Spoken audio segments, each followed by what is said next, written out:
اعوذ باللہ من الشیطان الرجیم بسم اللہ الرحمن الرحیم الحمدللہ رب العالمین والصلاۃ والسلام علی محمد وعلی آلہ وسلم۔ انشاءاللہ آج ہم سورہ نو کا مطالعہ کریں گے۔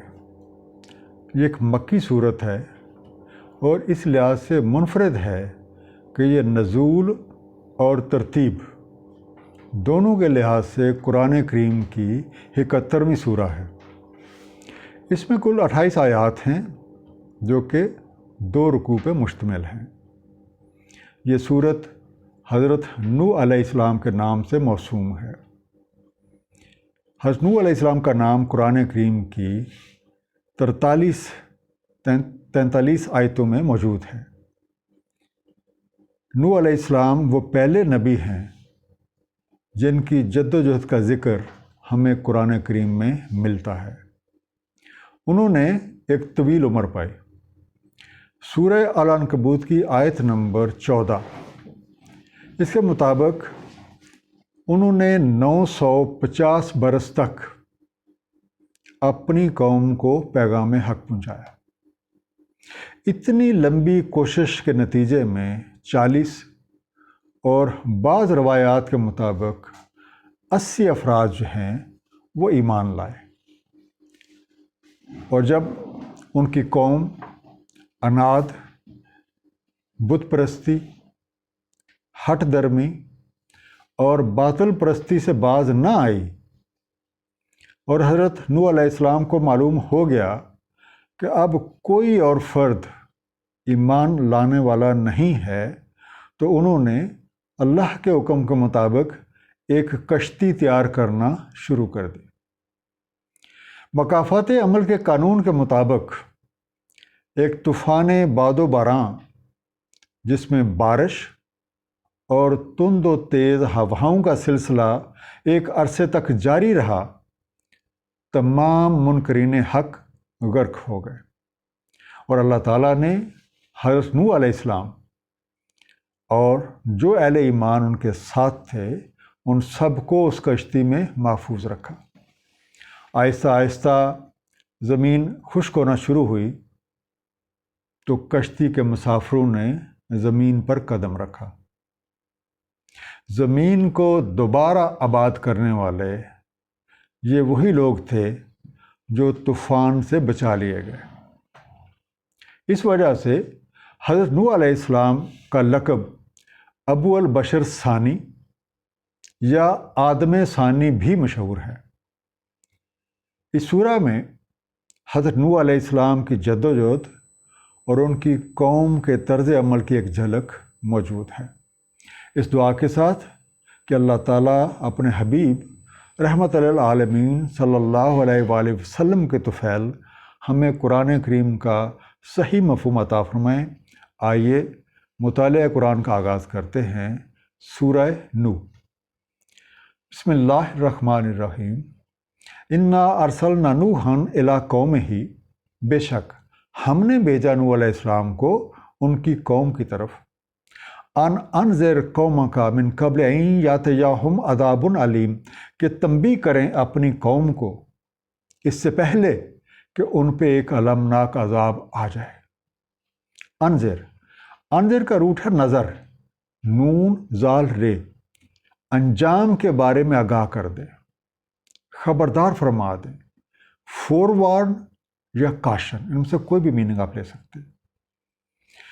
اس پہلی آیت سے ہمیں یہ معلوم ہوتا ہے کہ حضرت نوح علیہ السلام کا مشن ان کی قوم کو غلط روش کے نتائج سے آگاہ کرنا تھا، اس سے پہلے کہ ان کی نافرمانیوں اور سرکشی کے سبب ان پہ کوئی عذاب مسلط ہو جائے۔ قانون ربی ہے کہ اللہ تعالیٰ کسی بھی قوم کو یا کسی بھی معاشرے کو اس وقت تک ہلاک نہیں کرتے جب تک وہاں کے لوگوں تک پیغام حق نہ پہنچ جائے، اور اس بات کا ثبوت ہمیں سورہ الانعام کی آیت نمبر 131 میں ملتا ہے، جس کا مفہوم ہے نہیں ہلاک کرتا آپ کا رب بستیوں کو ظلماً جب کہ اس کے رہنے والے غافل ہوں۔ اسی طرح سورہ الشعراء کی آیت نمبر 208، اس میں ذکر ہے نہیں ہلاک کیا ہم نے کوئی بھی قریہ مگر یہ کہ اس کے لیے متنبع کرنے والے تھے۔ اس بات سے ظاہر ہوتا ہے کہ حضرت نوح علیہ السلام کی بعثت سے پہلے یہ قوم ظلمت کے اندھیروں میں ڈوبی ہوئی تھی، اور اللہ تعالیٰ نے اپنے قانون کے مطابق آپ کو منصب رسالت پر فائز کیا اور اس قوم کو آگاہ کرنے کا فریضہ سونپا۔ قالا فرمایا یا قوم، اے میری قوم، انی لکم نذیر مبین، بے شک میں تمہارے لیے ایک تنبیہ کرنے والا ہوں، بین طور پہ، صاف طور پہ، کھلم کھلا، ایک بالکل واضح انداز میں۔ اور کیا چیز بتا رہے ہیں؟ انعبدوا اللہ، کہ تم عبدیت کرو اللہ کی، صرف اور صرف اللہ کی بندگی کرو، واتقوہ، اور تم تقوی پالو، واطیعون، اور میری اطاعت کرو، یغفر لکم من ذنوبکم، تو بخش دے گا تمہاری غلطیاں، ویؤخرکم الی اجل مسمى، اور ڈھیل دے گا تمہیں اجل مسمى تک۔ ان اجل اللہ، بے شک مقرر کیا ہوا اللہ تعالیٰ کا، اذا جاء، جب وہ آ جاتا ہے، لا یؤخر، تو وہ مؤخر نہیں ہوتا، لو کنتم تعلمون، کاش تمہیں معلوم ہو جائے۔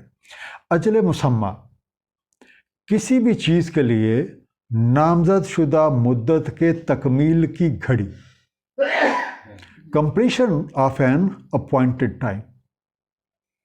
حضرت نوح علیہ السلام نے اپنے مشن کے مطابق قوم کو اللہ وحدہ لا شریک کی بندگی، تقوی حاصل کرنے اور اپنی اطاعت کی دعوت دی۔ ہمیں یہ بات یاد رکھنی چاہیے کہ اللہ کے پیغامبروں کی اطاعت دراصل اللہ ہی کی اطاعت ہے، جیسا کہ سورہ نساء آیت نمبر 64 میں ذکر ہوتا ہے، نہیں بھیجا ہم نے کوئی رسول مگر اس لیے کہ اس کی اطاعت کی جائے اللہ تعالیٰ کے اذن کے ساتھ۔ آیت نمبر 4 جو ہے، اس میں ہمیں گناہ بخشوانے اور عذاب کو مؤخر کرنے کا فارمولہ بتایا جا رہا ہے، اور خاص طور پر آج کے حالات میں جب کہ دنیا ایک وبا میں جکڑی ہوئی ہے، اس سے بچنے کا قرآنی نسخہ یہ ہے کہ ہم اللہ تعالیٰ کی سچے دل سے بندگی اختیار کریں، اس کے احکامات کو ذوق اور شوق کے ساتھ بجا لائیں، اور ہر معاملے میں اس کے رسول کی اطاعت اختیار کریں اور اپنے گناہوں کی معافی مانگیں۔ جب ہم یہ 4 کام اختیار کریں گے تو انشاءاللہ ہمارے سے یہ مسئلہ جو ہے وہ دور ہو جائے گا، یہ بلا ٹل جائے گی۔ یہی نسخہ حضرت نوح علیہ السلام نے اپنی قوم کو بتایا تھا کہ اگر انہوں نے یہ 4 کام کر لیے تو اللہ تعالیٰ اپنی مہربانی اور کرم نوازی کے ساتھ ان کی سابقہ روش کے مضر اثرات سے ان کی حفاظت فرمائے گا، اور یوں وہ ایک مدت تک سامان زیست سے بہرہ مند ہو سکیں گے۔ لیکن اگر انہوں نے اپنی روش نہ بدلی تو ان پہ وہ عذاب آ کے رہے گا، اور جب بھی اللہ کا عذاب آ جاتا ہے تو پھر اسے کوئی نہیں ٹال سکتا۔ اے کاش تم سارے لوگ مکافات عمل کے اس قانون کو جان لو۔ قالا فرمایا رب انی دعوت قومی لیلا و نہارا، اے میرے رب میں نے دعوت دی اپنی قوم کو رات کو بھی اور دن کو بھی، فلم یزدہم دعائی الا فرار، سو نہ زیادہ کیا ان کو میری پکار نے یا میری دعوت نے سوائے فرار کے۔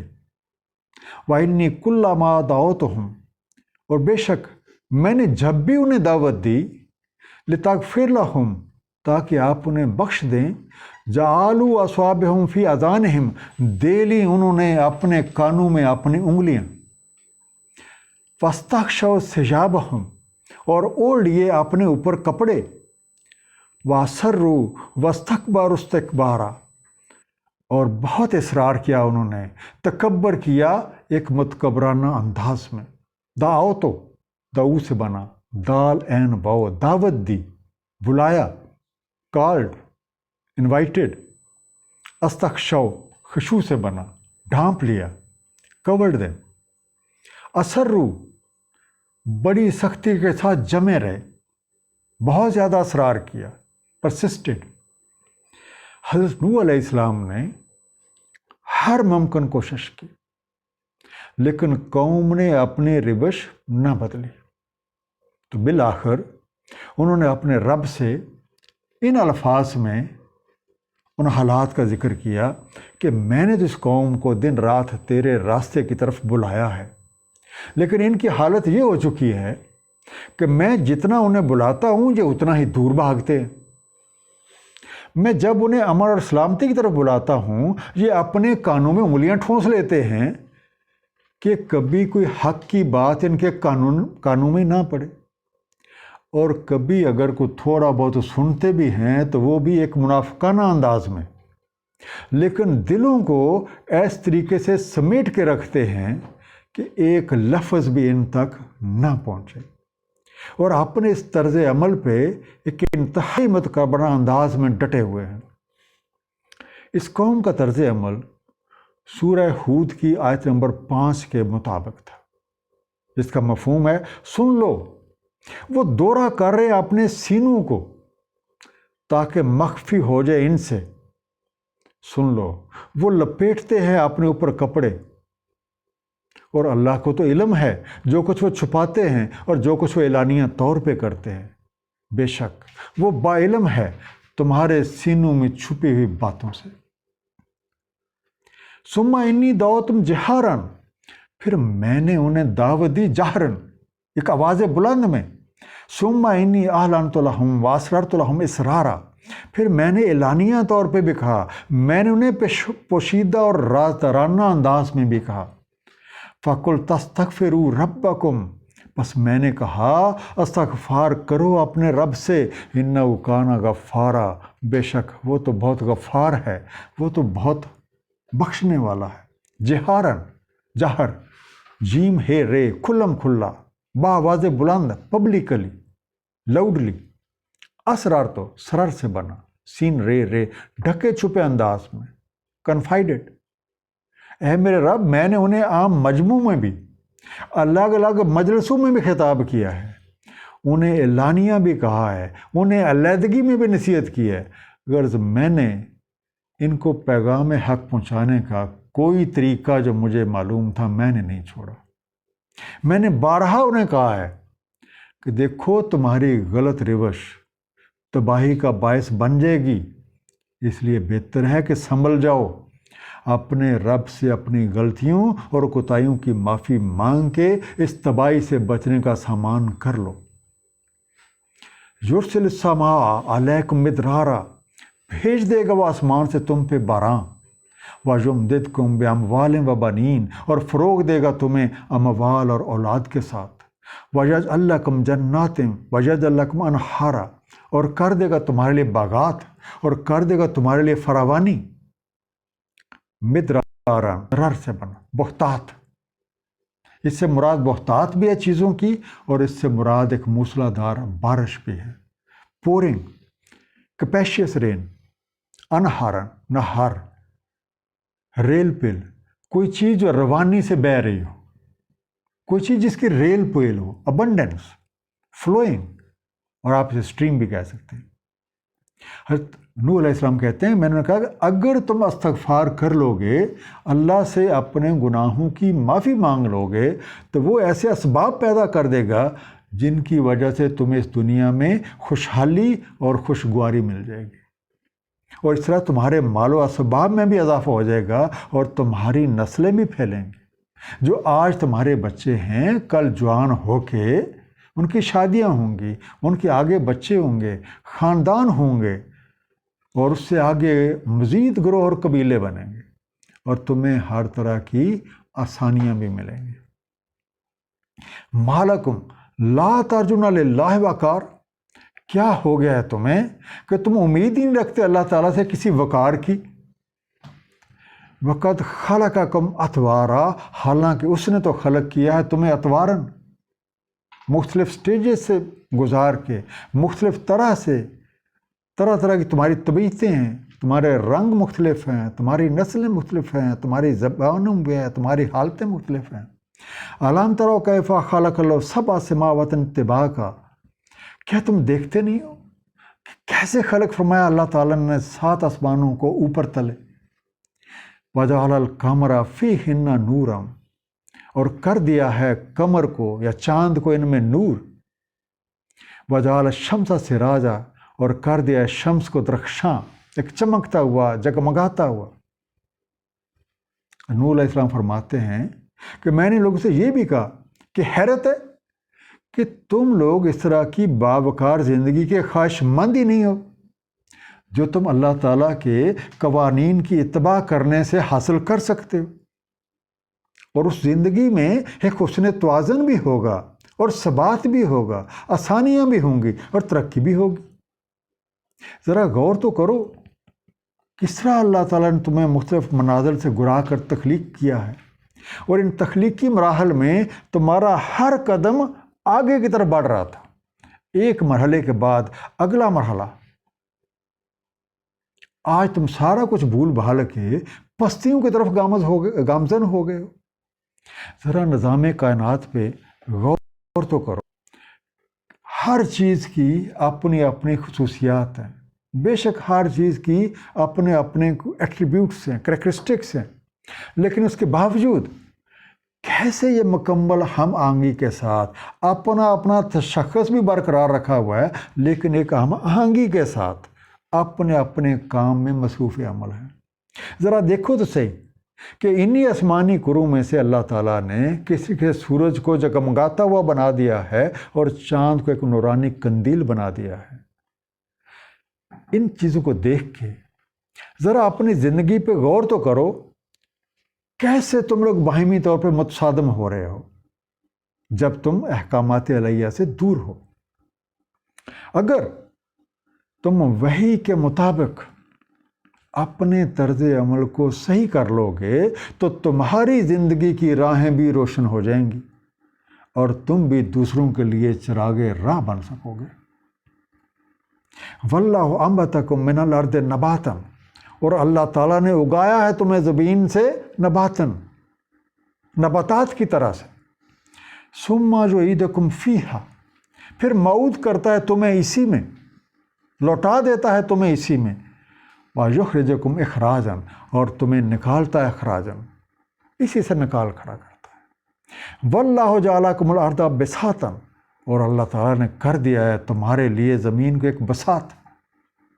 لِتَسْلُكُوا مِنْهَا سُبُلًا فِجَاجًا، تاکہ تم گزرو اس کی کشادہ راہوں سے۔ انبتکم، نبت، اگایا، بنا نکالا۔ caused you to grow، جو عیدکم اوت این و دول، تمہارا اعادہ کرتا ہے، ریٹریٹس یو، ریٹرنز یو۔ بساطن، بساط سے بنا، بطور بساط، اور بساط وہ ہوتی ہے جس پہ مورے رکھے ہوتے ہیں، یا مختلف چیزیں رکھی جا سکتی ہیں، مختلف چالیں چلی جا سکتی ہیں۔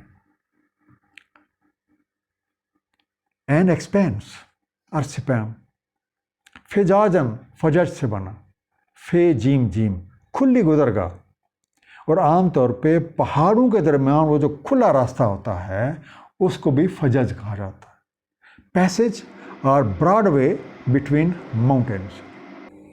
حضرت نوح علیہ السلام نے اپنی قوم کو نظام کائنات کی ہم آہنگی کی مثال دے کر یہ واضح کیا کہ ان کے باہمی تصادم کی وجہ یہ ہے کہ تم اپنے آپ کو بالکل ایک الگ تھلگ سمجھتے ہو، حالانکہ تمہاری تخلیق بھی نباتات کی طرح ہوئی ہے۔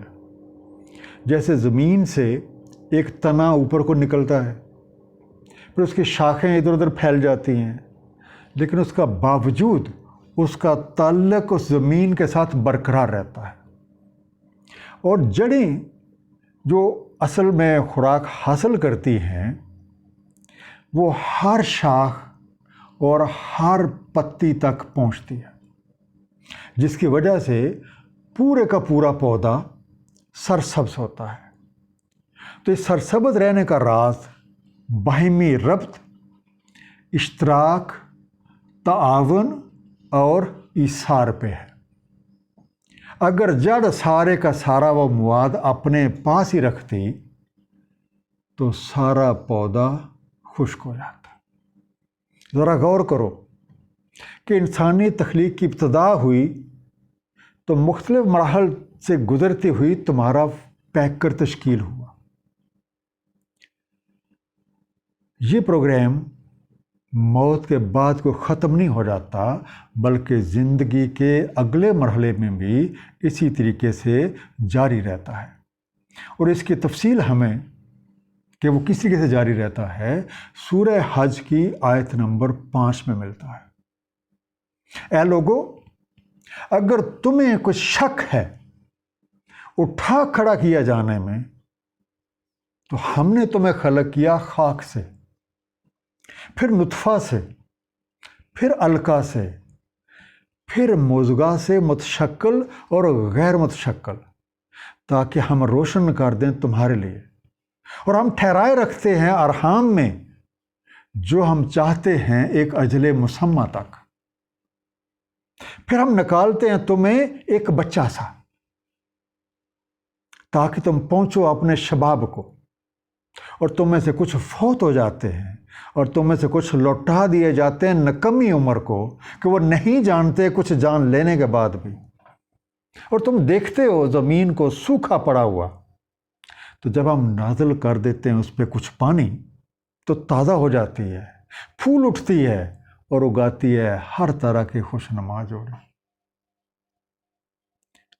اے میرے رب، میں نے انہیں بتایا کہ جب اللہ تعالیٰ نے تمہیں اس دنیا میں پیدا کیا تو تمہاری ضروریات کے تمام سامان بھی مہیا کر دیے، اور زمین کو ایک ایسا بسیط خطہ بنا دیا کہ اس میں تم جہاں جی چاہے چل سکتے ہو، پھر سکتے ہو، جو راہ چاہے اختیار کر سکتے ہو۔ قال نوح رب انہم عصونی، نوح علیہ السلام نے کہا اے میرے رب، انہوں نے میری نافرمانی کی ہے۔ وَاتَّبَعُوا مَن لَّمْ يَزِدْهُ مَالُهُ وَوَلَدُهُ إِلَّا خَسَارًا، اور یہ اتباع کرتے رہے ہیں ان کی کہ نہیں زیادہ کیا جن کے مال اور اولاد نے سوائے خسارے کے۔ وَمَكَرُوا مَكْرًا كُبَّارًا، اور انہوں نے مکر کیا ایک بہت بڑا مکر۔ عصونی اسی سے بنا، عین سواد یہ میری مخالفت کی، disobeyed me، challenged me، opposed me۔ مکرو، مکر، مکاری کی، انہوں نے مکاریاں کی، انہوں نے سازشیں کی۔ they schemed، they plotted۔ الغرض حضرت نوح علیہ السلام نے اپنی قوم کو ہر طرح سے سمجھانے کی کوشش کی، لیکن قوم کسی طرح نہ مانی۔ آخر آپ نے رب سے فریاد کی کہ میرے رب، آپ تو دیکھ رہے ہیں کہ یہ لوگ بجائے حق کی طرف راغب ہونے کے ایسے لوگوں کی پیروی کر رہے ہیں جن کی خصوصیت سوائے مال و دولت اور سوائے کثرت اولاد کے کچھ بھی نہیں ہے، حالانکہ ان لوگوں کو اس کثرت مال اور اولاد نے ہی گمراہ کر رکھا ہے اور حق کی طرف راغب ہونے سے روک رکھا ہے۔ اور یہ لوگ مل جل کر حق کے خلاف طرح طرح کی سازشیں کرتے رہتے ہیں۔ وَقَالُوا، اور انہوں نے کہا، وہ جو لوگ خود بھی حق پہ نہیں ہیں، دوسروں کو بھی حق سے روک رہے ہیں، انہوں نے کہا لا تذرن آلہتکم، ہرگز نہ چھوڑنا اپنے الہوں کو،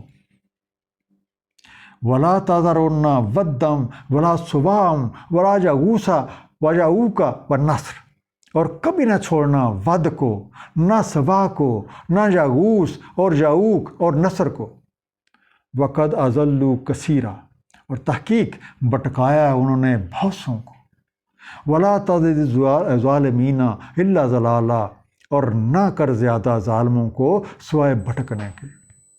تذرن وزر سے بنا، واو زال رے، پڑا رہنے دینا، چھوڑ دینا، لیو، ابینڈن، فورسیک، ازلو زلال، انہوں نے گمراہ کیا، انہوں نے بٹکایا، دے ہیو لیڈ اسٹرے۔ جن لوگوں کا پچھلی آیت میں ذکر ہوا تھا کہ وہ نہ تو خود حق پہ ہیں اور دوسروں کو بھی حق سے روکتے ہیں، اور ان کو صرف اور صرف اپنے مال اور دولت اور اولاد اسی کے اوپر گمانڈ ہے، وہ لوگوں سے کہتے ہیں کہ تم اپنے خود ساختہ خداؤں کو کبھی نہ چھوڑنا، جن کے انہوں نے نام ود، سوا، یغوث، یعوق اور نصر، مٹی اور پتھر کے تراشے ہوئے یہ پیکر دراصل ان غیر محسوس بتوں کی ایک مجسم شکل ہوتی ہے جو کسی کے بھی قلب اور ذہن کے بدقدوں میں نصب ہوتے ہیں۔ قوم نوح 5 بتوں کی پوجا کرتی تھی۔ ود یہ ایک دراز قد مرد کا مجسمہ تھا جو مردانگی کا دیوتا کہا جاتا تھا۔ سوا ایک عورت کی شکل کا مجسمہ تھا جو نسوانیت کی دیوی کہلاتی تھی۔ تیسرا یغوث یہ ایک شیر کا مجسمہ تھا جسے طاقت کا دیوتا کہا جاتا تھا۔ یعوق گھوڑے کا مجسمہ تھا جو سفر اور جنگ کا دیوتا کہلاتا تھا۔ اور نصر یہ ایک گدھ نما، بعض مفسرین کہتے ہیں گدھ اور کچھ کہتے ہیں عقاب، لیکن جو ایک کامن چیز ہے کہ جی غیب کی خبروں کو چوری کر کے یا اڑا لینے والا دیوتا، دوسروں کی ٹو لگانے والا، دوسروں کے بارے میں خبریں معلوم کرنے والا۔ بت کسی بھی چیز کا بنا ہو، اس کی حقیقت سوائے نام کے کچھ بھی نہیں ہے، اور نام بھی وہ جو ہم لوگ خود ہی دیتے ہیں۔ اس بات کا اظہار سورہ نجم کی آیت نمبر 23 میں ہے، جس کا مفہوم ہے نہیں ہے یہ مگر محض نام جو موسوم کر رکھے ہیں تم نے اور تمہارے باپ دادوں نے، نہیں نازل فرمائے اللہ تعالیٰ نے ان کے بارے میں کوئی بھی سند، نہیں اتباع کر رہے یہ لوگ مگر ظن اور اپنی نفسانی خواہشوں کی، حالانکہ آ چکی ہے ان کے پاس ان کے رب کی طرف سے ہدایت۔ اب ان آیات سے یہ بات واضح ہو جاتی ہے کہ حضرت نوح علیہ السلام کی قوم توحید سے یکسر ناآشنا تھی، اور اللہ کی جگہ انہوں نے خود ساختہ بتوں کو دے رکھی تھی۔ غیر اللہ کی پرستش اور صنم پرستی ان کا شعار تھا۔ ان حالات میں جب حضرت نوح علیہ السلام نے انہیں اللہ تعالیٰ کی ایک وحدانیت کی دعوت دی، اللہ کی طرف بلایا، تو قوم نے ایک نہ سنی اور ان کی ہر طرف سے مخالفت کی۔ عام لوگوں کے ساتھ ساتھ جو قوم کے لیڈر تھے وہ نہ صرف حق سے دور رہے بلکہ دوسروں کو بھی حق سے دور رکھنے کی کوششیں کرتے ہیں۔ تو اے میرے اللہ، اب انہیں ان کی گمراہی میں بڑھنے دے تاکہ یہ اپنے کرتوتوں کی ایک ان کے مطابق سزا پائیں۔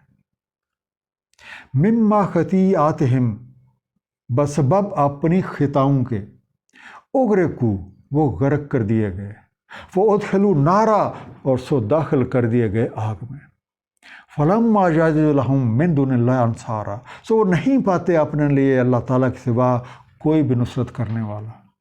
وقال نوح رب لا تذر علی الارض من الکافرین دیارا، اور کہا نوح علیہ السلام نے اے میرے رب نہ چھوڑ زمین پہ کافروں میں سے کوئی بھی رہنے بسنے والا۔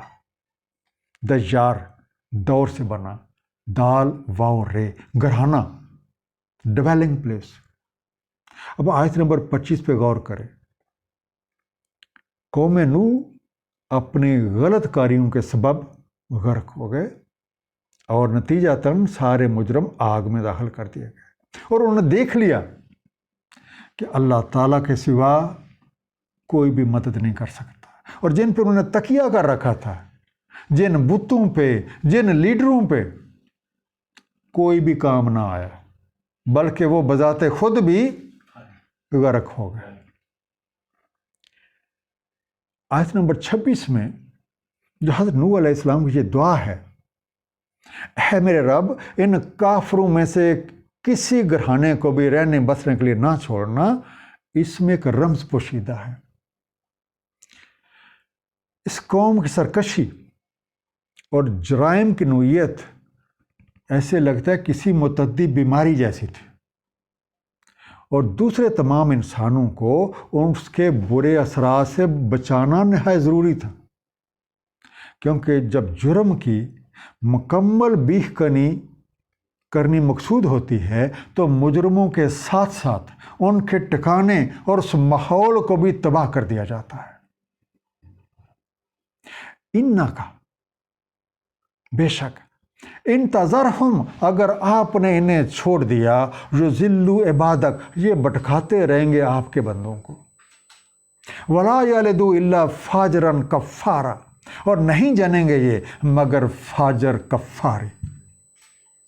رب اغفر لی ولوالدی، اے میرے رب مجھے بخش دیں اور میرے والدین کو بھی بخش دیں، ولمن دخل بیتی مومنا، اور جو کوئی بھی داخل ہو جائے میرے گھر میں بطور مومن، بحیثیت مومن، وللمومنین والمومنات، اور جو مومنین اور مومنات ہیں میرے مولا انہیں بھی بخش دینا، ولا تزد الظالمین الا تبارا، اور نہ زیادہ کر کافروں کو سوائے تباہی کے۔ فاجرن، فجر، شریر، بدکار، جو پھٹ کر حق کے راستے سے الگ ہو چکے ہیں، wicked, evil doers, disintegrated from right path. تبارن، تبر سے بنا، تباہی اور بربادی، ڈسٹرکشن۔ اب آیت نمبر 27 پہ ذرا غور کریں کہ اے میرے مولا اگر ایسے مجرموں کو باقی چھوڑ دیا گیا تو وہ اللہ کی مخلوق کو ہی گمراہ کرتے رہیں گے، اور ان کی آگوش میں جو اولاد تربیت پائے گی وہ بھی انہی کے نقش قدم پہ چلے گی۔ لہٰذا آپ اس سلسلے کو ختم کر دیں اور ان کی جگہ کوئی ان سے بہتر قوم جو ہے، جو کوئی بہتر لوگ ہیں، ان کو اٹھا کر رکھیں۔ اور آیت نمبر 28، ہے میرے رب ان سرکشوں سے میری حفاظت فرما، میری بھی مغفرت فرما، میرے والدین کی، میرے اہل خانہ کی، اور دیگر مرد اور عورتیں جو مومن ہیں ان کی، اور جہاں تک ان سرکشوں کا تعلق ہے تو آپ ان کی تباہی اور بربادی میں اضافہ کر دیں تاکہ انسانیت ان کے متدم سے محفوظ رہ سکے۔